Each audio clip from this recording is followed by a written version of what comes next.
Hi guys, this is Samir says. So today in this video, I'm gonna show you how you can check the Redmi Note 13 touch panel. Before continue, please hit the bell icon to see more interesting videos. Subscribe to the channel, like the video, and leave the comment below for further tips and tricks. So let's start. First of all, open dial pad. Dial a code *#*#64663 ##*.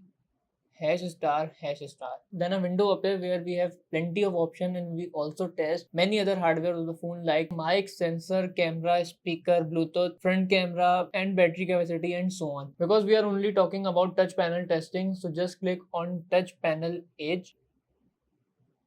Just click on touch panel and draw lines on the given pattern like this.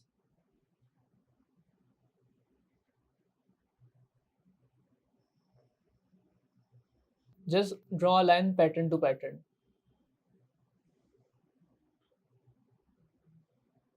Then we have this line and the last one. That means the screen panel is working 100% okay. See how easily we can test panels. So that's it about the video. I hope you guys enjoy it. Just don't forget to like the video, subscribe us, and if you guys want any other tips and tricks related to Redmi Note 13, so comment below. See you guys on next video. Thank you.